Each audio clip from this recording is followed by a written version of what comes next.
ನಮಸ್ಕಾರ. ನಿಮ್ಮ ಜೀವನದಲ್ಲಿಯೂ ಕೂಡ ಯಾವಾಗಾದರೂ ಹೀಗೆ ಅನಿಸಿದ? ಅಂದರೆ ಒಂದು ಸಮಸ್ಯೆ ಮತ್ತೆ ಮತ್ತೆ ಮತ್ತೆ ನಮ್ಮ ಹತ್ರ ಬರ್ತದೆ. ಯಾವುದೇ ಒಂದು ಸಮಸ್ಯೆ ಆದರೂ ಇದು ಪರಿಹಾರವೇ ಆಗುವುದಿಲ್ಲ ಅಂತ ಯಾವಾಗಾದರೂ ಅನಿಸಿದ? ಒಮ್ಮೆ ಹಣದ ಸಮಸ್ಯೆ, ಒಮ್ಮೆ ಪರಿಹಾರ ಆಯಿತು ಅಂದರೆ ಸ್ವಲ್ಪ ಸಮಯ ಆದಮೇಲೆ ಮತ್ತೆ ಅದೇ ಸಮಸ್ಯೆ, ಅಥವಾ ಇನ್ನೊಮ್ಮೆ ಯಾರಿಂದಾದರೂ ಮೋಸ, ಸ್ವಲ್ಪ ಸಮಯದ ನಂತರ ಮತ್ತೆ ಇನ್ನೊಬ್ಬರಿಂದ ಮೋಸ, ಅಥವಾ ಏನಾದರೂ ಸಂಬಂಧಗಳಲ್ಲಿ ಸಮಸ್ಯೆ, ಆ ಸಮಸ್ಯೆ ಪರಿಹಾರ ಆಯಿತು ಅಂತ ಆಗಬೇಕಾದ್ರೆ ಮತ್ತೆ ಇನ್ನೊಮ್ಮೆ ಸಂಬಂಧಗಳಲ್ಲಿ ಮೋಸ. ಹೀಗೆಲ್ಲ ಯಾಕೆ ಆಗ್ತಾ ಇದೆ? ಈ ಒಂದೇ ರೀತಿಯ ಸಮಸ್ಯೆ ಮತ್ತೆ ಮತ್ತೆ ಮತ್ತೆ ಬೆನ್ನು ಬಿಡದೆ ನಮ್ಮನ್ನೇ ಯಾಕೆ ಕಾಡ್ತದೆ? ಈ ಸಮಸ್ಯೆ ಪರಿಹಾರವೇ ಆಗುವುದಿಲ್ವಾ?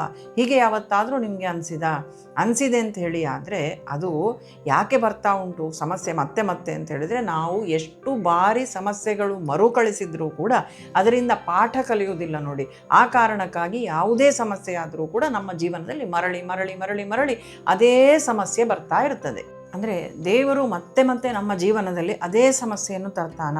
ಇದು ದೇವರ ನಿರ್ಧಾರವಾ ಅಂತ ಕೇಳಿದರೆ ಅಲ್ಲ. ನಾವು ಕಲಿಯದ ಪಾಠ ಉಂಟಲ್ಲ, ಅದು ಸಮಸ್ಯೆಯ ರೂಪದಲ್ಲಿ ಮತ್ತೆ ಮತ್ತೆ ನಮ್ಮ ಜೀವನದಲ್ಲಿ ಬರ್ತದೆ. ಯಾವನಾದರೂ ಒಬ್ಬ ವಿದ್ಯಾರ್ಥಿ ಅವನೊಂದು ತರಗತಿಯಲ್ಲಿ ಫೇಲ್ ಆದ ಅಂತ ಇಟ್ಕೊಳ್ಳಿ, ಒಂದು ಕ್ಲಾಸಲ್ಲಿ. ಮತ್ತೆ ಅವನು ಅದೇ ತರಗತಿಯಲ್ಲಿ ಕೂತ್ಕೊಳ್ಬೇಕಾಗ್ತದೆ. ಎಲ್ಲಿಯವರೆಗೆ ಅವನು ಆ ಹಿಂದಿನ ಪಾಠವನ್ನು ಸರಿಯಾಗಿ ಕಲಿಯುವುದಿಲ್ವೋ ಅಲ್ಲಿವರೆಗೆ ಅವನು ಅದೇ ತರಗತಿಯಲ್ಲಿದ್ದು ಸರಿಯಾಗಿ ಕಲಿತು ಅವನು ಆ ನಂತರ ಪಾಸಾಗಿ ಮುಂದೆ ಹೋಗಬೇಕಾಗ್ತದೆ. ನಾವು ಹಾಗೆ ನಮ್ಮ ಜೀವನದಲ್ಲಿ ಪಾಠ ಕಲಿಯುವಲ್ಲಿವರೆಗೂ ಕೂಡ ನಾವು ಸಮಸ್ಯೆಯಿಂದ ಹೊರಗೆ ಬರಲಿಕ್ಕೆ ಆಗುವುದಿಲ್ಲ. ದೇವರು ಈ ರೀತಿಯಾಗಿ ನೀವು ಪಾಠ ಕಲಿಯಿರಿ ಅಂತ ಹೇಳುವಂತಹ ಸಂದೇಶವನ್ನು ನಮಗೆ ನೀಡುವುದಕ್ಕೋಸ್ಕರವೇ ಸಮಸ್ಯೆಯನ್ನು ಮತ್ತೆ ಮತ್ತೆ ಮತ್ತೆ ಮತ್ತೆ ತರ್ತಾನೆ. ಭಗವದ್ಗೀತೆ ಉಪದೇಶ ಆದಂತಹ ಸಂದರ್ಭ ನಾವು ನೋಡಿದರೆ, ಮಹಾಭಾರತದಲ್ಲಿ ಅರ್ಜುನ ಆ ಹೊತ್ತಿಗೆ ತನ್ನ ಪೂರ್ತಿ ಶಕ್ತಿಯನ್ನು ಕಳ್ಕೊಂಡಿದ್ದ. ನಾನು ಯುದ್ಧ ಮಾಡುವುದಿಲ್ಲ ಅಂತ ಹತಾಶನಾಗಿ ತನ್ನ ಕರ್ತವ್ಯದಿಂದ ತಾನು ಹೊರಗೆ ಬಂದು ನಾನು ಏನು ಮಾಡುವುದು ಅಂತ ಗೊತ್ತಾಗದೆ ದಿಕ್ಕುಗೆಟ್ಟು ಕೂತಿದ್ದ. ಆ ಸಮಯದಲ್ಲಿ ದೇವರು ಬಂದು ಅವನಿಗೆ ಉಪದೇಶ ಮಾಡಿ, ದೇವರೇನು ಹೇಳ್ತಾನೆ ಅಂತ ಹೇಳಿದರೆ, ನೀನು ಯುದ್ಧದಿಂದ ಹೋಗು ಅಂತಲೂ ಹೇಳುವುದಿಲ್ಲ, ಅವನಿಗೇನು ಮಾಡೋದು, ಅವನ ಮನಸ್ಸನ್ನು ಬದಲಾಯಿಸಿ ಬಿಡ್ತಾನೆ ಭಗವಂತ. ದೇವರು ಸಮಸ್ಯೆಯನ್ನು ಬದಲಾಯಿಸುವುದಿಲ್ಲ, ದೇವರು ನಮ್ಮನ್ನು ಬದಲಾಯಿಸ್ತಾನೆ. ಪ್ರಹ್ಲಾದನ ಆ ಜೀವನವನ್ನು ನಾವು ನೋಡಿದರೆ, ಪ್ರಹ್ಲಾದನಿಗೆ ಕಷ್ಟ ಬೇರೆ ಬೇರೆ ರೂಪದಲ್ಲಿ ಬಂತು.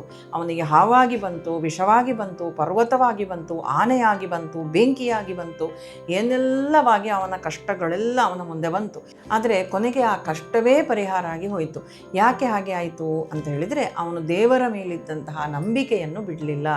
ನಂಬಿಕೆ ಬಲವಾಗಿ ಅವನಲ್ಲಿತ್ತು. ಹಾಗಾಗಿ ಅದು ಎಂತಹ ಸಮಸ್ಯೆ ಬಂದರೂ ಕೂಡ ಅದರ ವಿರುದ್ಧ ಹೋರಾಡಲಿಕ್ಕೆ ಭಗವಂತ ಇದ್ದಾನೆ ಅಂತ ಹೇಳುವಂತಹ ಧೈರ್ಯ ಒಂದು, ನನ್ನ ಜೊತೆ ಇದ್ದಾನೆ ಅಂತ ಹೇಳುವಂತಹ ಆ ಧೈರ್ಯ ಒಂದು ಅವನಲ್ಲಿ ಗಟ್ಟಿಯಾಗಿ ಉಳ್ಕೊಂಡಿತ್ತು. ಹಾಗೇನೆ ದೇವರೇನು ಮಾಡ್ತಾರೆ ಅಂದರೆ, ಸಮಸ್ಯೆಗಳು ಬಂದಾಗ ಆ ಸಮಸ್ಯೆಯನ್ನೇ ತೆಗೆದು ಹಾಕುವುದಿಲ್ಲ, ನಾವು ಪಾಠ ಕಲಿಯುವ ರೀತಿಯಲ್ಲಿ ಅದನ್ನು ಮಾಡ್ತಾನೆ. ಅರ್ಜುನನಿಗೂ ಮಾಡಿದ್ದದೇ ನೋಡಿ.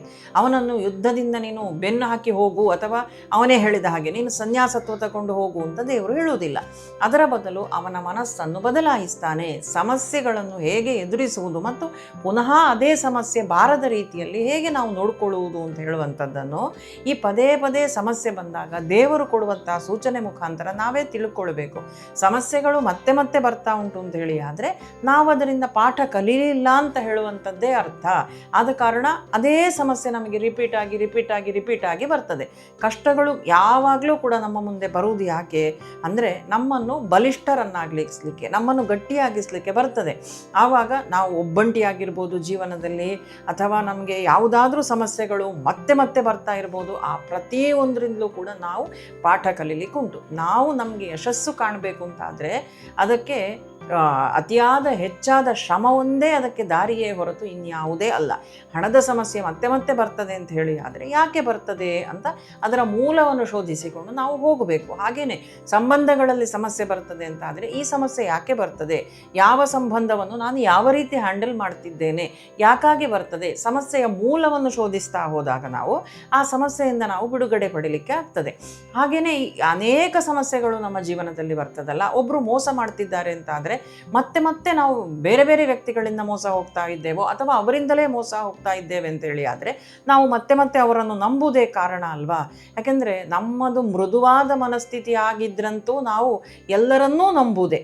ಯಾರದ್ದು ಯಾವ ರೀತಿಯ ಮುಖವಾಡಗಳಿರ್ತದೆ ಅಂತ ಹೇಳುವುದು ನಮಗೆ ಗೊತ್ತೇ ಆಗುವುದಿಲ್ಲ. ಆದರೆ ಹಾಗೆ ನಾವು ಎಲ್ಲರನ್ನೂ ನಂಬಿಕೊಂಡು ನಮ್ಮಲ್ಲಿದ್ದದ್ದನ್ನೆಲ್ಲ ಎಲ್ಲರ ಮುಂದೆಯೂ ನಾವು ಬಿಚ್ಚಿಟ್ಟಾಗ ನಾವು ತೊಂದರೆಗೆ ಸಿಕ್ಕಿ ಹಾಕಿಕೊಳ್ತೇವೆ. ಹಾಗಾಗಿ ಇಂಥ ಸಮಸ್ಯೆಗಳೆಲ್ಲ ಬಂದಾಗ ನಾವು ಅದರಿಂದ ತಿದ್ದಿಕೊಳ್ಳಿಲ್ಲ ಅಂತಾದರೆ ಮತ್ತೆ ಮತ್ತೆ ಅಂಥ ಸಮಸ್ಯೆಗಳು ಬರ್ತದೆ.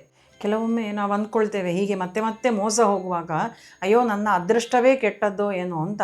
ಆದರೆ ನಮ್ಮ ಅದೃಷ್ಟವೇ ಕೆಟ್ಟದ್ದಲ್ಲ, ಇದರ ಮುಖಾಂತರ ನಾವು ಪಾಠ ಕಲಿಬೇಕು ಅಂತ ಹೇಳುವಂಥದ್ದನ್ನು ದೇವರು ಹೇಳ್ತಾರೆ. ಪರೀಕ್ಷೆಗಳ ಮುಖಾಂತರ ನಾವು ಗಟ್ಟಿಯಾಗ್ತೇವೆ. ಈಗ ಒಂದು ಕಬ್ಬಿಣ ಕತ್ತಿ ಆಗಬೇಕಾದ್ರೆ ಅದಕ್ಕೆ ಅದು ಎಷ್ಟು ಪೆಟ್ಟುಗಳನ್ನು ತಿನ್ನಬೇಕಾಗ್ತದೆ ಅಲ್ವಾ, ಕೊನೆಗೆ ಅದು ಕತ್ತಿಯಾಗಿ ರೂಪುಗೊಳ್ಳುತ್ತದೆ. ಹಾಗೆಯೇ ಒಂದು ಚಿನ್ನದ ಗಟ್ಟಿ, ಅದು ಯಾವುದಾದ್ರೂ ಒಂದು ಆಭರಣ ಆಗಬೇಕಾದ್ರೂ ಕೂಡ ಅದಕ್ಕೆ ಬೇಕಾದಷ್ಟು ಪೆಟ್ಟು ಬೀಳ್ತದೆ, ಆನಂತರವೇ ಅದು ಆಭರಣ ಆಗುವಂಥದ್ದು. ಹಾಗೆಯೇ ನಾವುಗಳು ಕೂಡ ಪ್ರತಿಯೊಬ್ಬ ವ್ಯಕ್ತಿಯು ನಮ್ಮ ಜೀವನದಲ್ಲಿ ಬರುವಂಥ ಅನೇಕ ಪೆಟ್ಟುಗಳು, ಏಟುಗಳ ಮುಖಾಂತರವೇ, ಕಷ್ಟಗಳ ಮುಖಾಂತರವೇ ನಾವು ಕೂಡ ಬದಲಾಗ್ತೇವೆ ಅಂತ ಹೇಳುವಂಥದ್ದು ಮಾತ್ರ ಸತ್ಯ.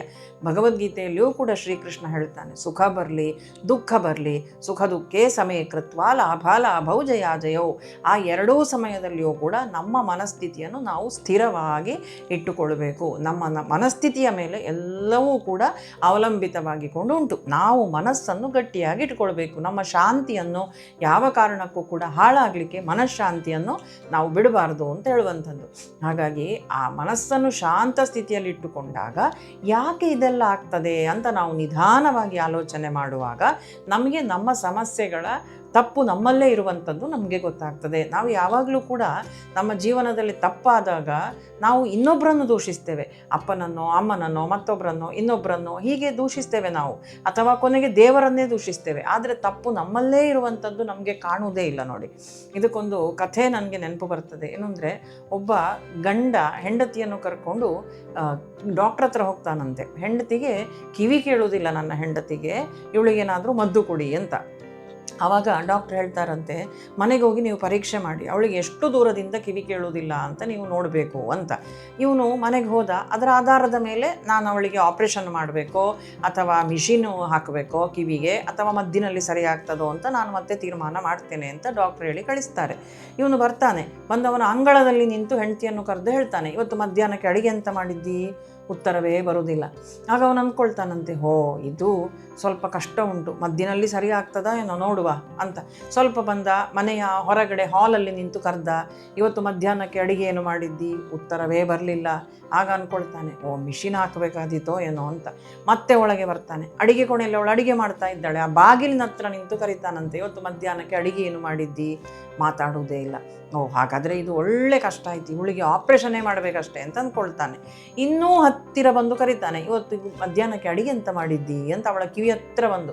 ಆಗ ಹೆಂಡತಿ ಗಟ್ಟಿ ಬೊಬ್ಬೆ ಹೊಡಿತಾಳಂತೆ, ಆಗದಿಂದ ಅಂಗಳದಿಂದ ನಿಂತುಕೊಂಡು ಕರೀತಾ ಇದ್ದೀರಲ್ಲ, ಏನು ಪದಾರ್ಥ ಮಾಡಿದ್ದಿ, ಏನು ಅಡಿಗೆ ಮಾಡಿದ್ದಿ ಅಂತೇಳಿ, ಆಗದಿಂದ ನಾನು ಉತ್ತರ ಕೊಡ್ತಾ ಇದ್ದೇನೆ, ನಿಮಗೆ ಕೇಳುವುದಿಲ್ವಾ ಅಂತ. ಹಾಗಾದರೆ ಈಗ ಇಲ್ಲಿ ಯಾರಲ್ಲಿ ಸಮಸ್ಯೆ ಇರುವುದು ಗಂಡನಲ್ಲಿಯೇ. ಅವನಿಗೇ ಕೇಳುವುದಿಲ್ಲ, ಅವನೆಂತ ಅಂದ್ಕೊಂಡದ್ದು ಅವಳಿಗೆ ಕಿವಿ ಕೇಳುವುದಿಲ್ಲ ಅಂತ. ಹೀಗೆ ಸಮಸ್ಯೆ ನಮ್ಮಲ್ಲೇ ಇರ್ತದೆ, ಮತ್ತೆ ಮತ್ತೆ ಮತ್ತೆ ಬರುವ ಸಮಸ್ಯೆಗಳು.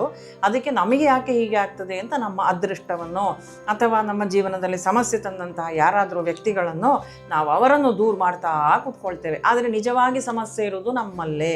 ಆದ ಕಾರಣ ನಾವು ನಮ್ಮ ಬಗೆಗೆ ಗಮನ ಕೊಡಬೇಕು. ಉದ್ಧರೇದ್ ಆತ್ಮನಾತ್ಮ ನಮ್ಮ ಆತ್ಮಾನಮವ ಸಾಧಯೇತ್ ಆತ್ಮ ಇವ ಹ್ಯಾತ್ಮನೋ ಬಂಧು ಆತ್ಮ ಇವ ರಿಪುರಾತ್ಮನಃ ಅಂತ. ನಮ್ಮ ಏಳಿಗೆಗೆ, ನಮ್ಮ ಶ್ರೇಯಸ್ಸಿಗೆ ನಮಗೆ ನಾವೇ ಸೂತ್ರಧಾರರೇ ಹೊರತು ಇನ್ನೊಬ್ಬರು ಆಗಲಿಕ್ಕೆ ಸಾಧ್ಯ ಇಲ್ಲ. ಹಾಗಾಗಿ ಸಮಸ್ಯೆಗಳು ಬರ್ತದೆ ಅಂತ ಆದರೆ ಸಮಸ್ಯೆಯ ಮೂಲವನ್ನು ನಾವು ಹುಡುಕ್ಲಿಕ್ಕೆ ಹೋಗಬೇಕು, ಆಗ ನಮಗೆ ಉತ್ತರ ಸಿಗ್ತದೆ. ಭಗವದ್ಗೀತೆಯಲ್ಲಿ ಶ್ರೀಕೃಷ್ಣ ಪರಮಾತ್ಮ ಹೇಳ್ತಾನೆ, ಮಾತ್ರ ಸ್ಪರ್ಶಾಸ್ತು ಕೌಂತೆಯ ಶೀತೋಷ್ಣ ಸುಖ ದುಃಖದಾಹ ಆಗಮಾಪಾಯಿನೋ ನಿತ್ಯಾಹ ತಾಂ ಸ್ಥಿತಿಕ್ಷಸ್ವ ಭಾರತ ಅಂತ. ಸುಖ ಹಾಗೂ ದುಃಖಗಳು ಇವು ಎರಡೂ ಕೂಡ ಶಾಶ್ವತವಲ್ಲ, ಎರಡೂ ಕೂಡ ಬಂದ ಹಾಗೆಯೇ ಹೋಗ್ತದೆ. ಸ್ಥಿರ ಬುದ್ಧಿಯಿಂದ ಇವೆರಡನ್ನೂ ಕೂಡ ಎದುರಿಸುವಂತ. ಹಾಗಾಗಿ ನಮ್ಮ ಜೀವನದಲ್ಲಿ ಮತ್ತೆ ಮತ್ತೆ ಸಮಸ್ಯೆಗಳು ಬರ್ತದೆ, ಪರೀಕ್ಷೆಗಳು ಬರ್ತದೆ ಅಂತಾದರೆ ದೇವರು ಇದರ ಮುಖಾಂತರ ನಮಗೆ ಏನು ಸೂಚನೆಯನ್ನು ಕೊಡ್ತಾ ಇದ್ದಾನೆ ಅಂತ ಸೂಕ್ಷ್ಮವಾಗಿ ನಾವು ಗಮನಿಸಬೇಕು. ನಾವು ಯಾವಾಗ ಪಾಠ ಕಲಿತೇವೋ ಆ ದಿವಸ ಸಮಸ್ಯೆಗಳು ಕೂಡ ಬರುವುದು ತಪ್ಪುತ್ತದೆ, ಸಮಸ್ಯೆಗಳು ಕೂಡ ಮುಗೀತದೆ. ಹಾಗಾಗಿ ನಮ್ಮ ಶ್ರೇಯಸ್ಸಿಗೆ ನಾವೇ ಕಾರಣವನ್ನು ಹುಡುಕಬೇಕು, ನಮ್ಮ ಸಮಸ್ಯೆಗಳಿಗೆ ನಾವೇ ಪರಿಣಾಮವನ್ನು, ನಾವೇ ಇದಕ್ಕೆ ಪರಿಹಾರವನ್ನು ಕೂಡ ಹುಡುಕಬೇಕು. ಎಲ್ಲರಿಗೂ ಕೂಡ ಶುಭವಾಗಲಿ, ಮಂಗಳವಾಗಲಿ. ಕೃಷ್ಣ ಅರ್ಪಣಮಸ್ತು.